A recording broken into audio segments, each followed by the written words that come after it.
معزز ناظرین، السلام علیکم ورحمۃ اللہ وبرکاتہ۔ جیسا کہ آپ دیکھ رہے ہیں مدنی کوائٹس، ہماری آج کی سٹوری کا عنوان ہے اللہ دیکھ رہا ہے۔ ایک دفعہ کا ذکر ہے کہ ایک گاؤں میں ایک شخص رہتا تھا، اس کا نام عبد الرحمن تھا۔ اس کے 3 بیٹے تھے، تینوں اپنے والد سے بہت محبت کرتے تھے۔ ایک مرتبہ عبد الرحمن نے اپنے تینوں بیٹوں کو بلایا اور ان کو ایک ایک سیب دیا اور کہا کہ اس سیب کو ایسی جگہ کھا کر آؤ جہاں تمہیں کوئی نہیں دیکھ رہا ہو۔ جو ایسا کرنے میں کامیاب ہو گیا میں اسے انعام دوں گا۔ تینوں بیٹے والد کو اللہ حافظ کہہ کر اور ان سے دعائیں لے کر گھر سے نکلے۔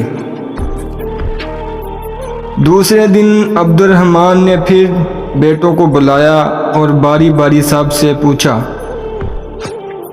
سب سے پہلے بڑے بیٹے عبداللہ سے پوچھا، کیا تم اس کو ایسی جگہ کھانے میں کامیاب ہوگے جہاں تمہیں کوئی نہ دیکھ رہا ہو؟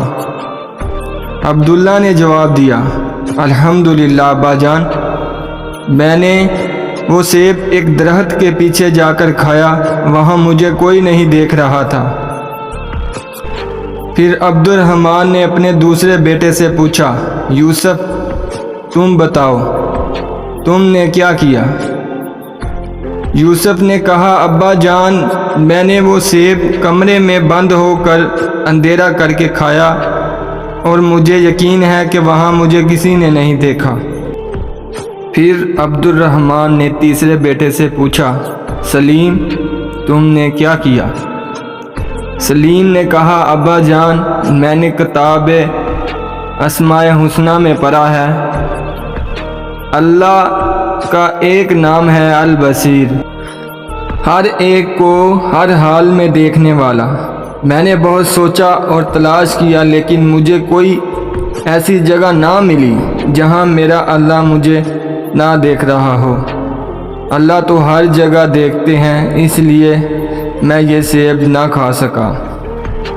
عبد الرحمن نے اپنے سب سے چھوٹے بیٹے کی عقل مندی پر بہت خوش ہوا اور اس کو انعام دیا۔ پھر عبد الرحمن نے اپنے بیٹوں سے کہا، میرے پیارے بیٹوں، بے شک اللہ ہم سب کو ہر وقت ہر جگہ دیکھتا ہے، ہماری باتوں کو سنتا ہے اور جو خیالات ہمارے دل میں آتے ہیں ان کو بھی جانتا ہے۔ وہ علیم بذات الصدور، یعنی دلوں کے چھپے ہوئے رازوں کو بھی جانتا ہے۔